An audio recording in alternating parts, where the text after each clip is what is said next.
Welcome to the Friday Edge, where we have real talk, we expect real results, and we believe anything is possible.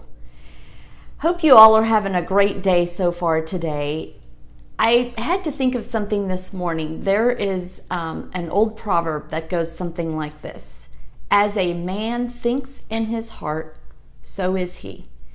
In 1977, I was in first grade at Berlin Elementary in Berlin, Ohio.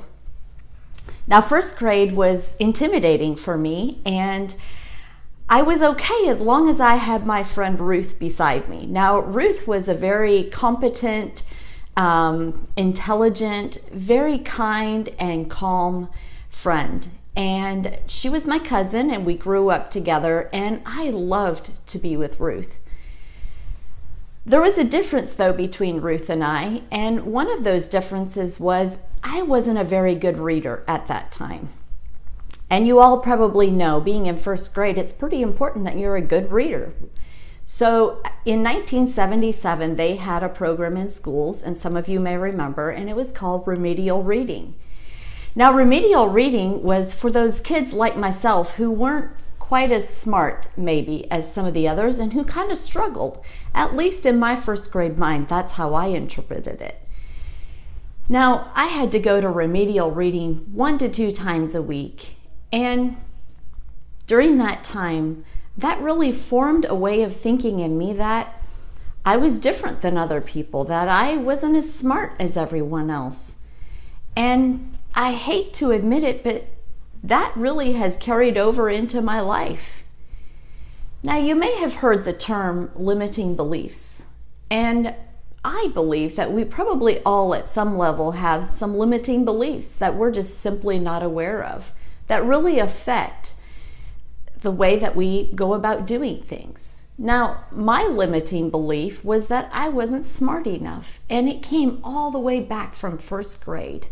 Going to remedial reading class, having to step out of class and I was embarrassed. I had to walk in front of my peers that I really loved and looked up to. Some of them were just amazing people. And here I was having to go to the special class. Now that really did something to my thinking. And up until recently, I wasn't even aware of it. And as I became aware of that, I realized that I had made a lot of life choices based on that limiting belief of I'm not smart enough and I'm different than other people. Now, I just like to encourage you to ask yourself and to look at your life.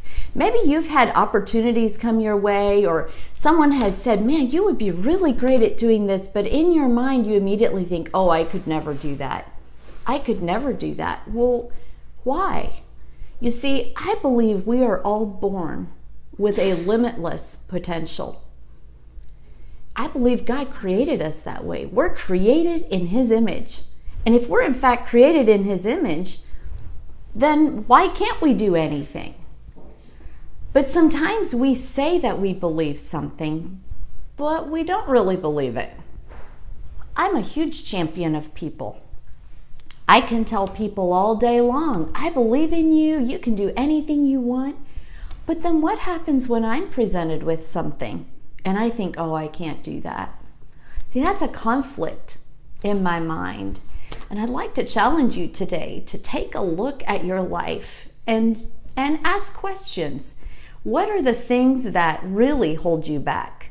You know, sometimes we can know a lot of things. But like the verse says, as a man thinks in his heart, so is he. Those beliefs that we have in the heart really are who we are and what we really believe, and our actions will always prove it. So while I said, man, I could do anything, I know you can do anything, but then when it came to myself, I'm like, no, not really. And that's changing. And has changed. And some of you might be saying, well, how do I change those things? We have to repeatedly feed our mind with what is really true. Repeatedly. And then we have to do things afraid. And the more we do the combination of those two things, the more that we're going to start seeing a change in our own life. Take the risk. Step out and do it. And tell yourself, look yourself in the mirror and say, I can do this. After all, I was created in the image of my Father, God, and I can do anything that He puts in front of me. As a man thinks in his heart, so is he. I hope you all have a wonderful Labor Day weekend, and I look forward to being with you again next Friday on the Friday Edge.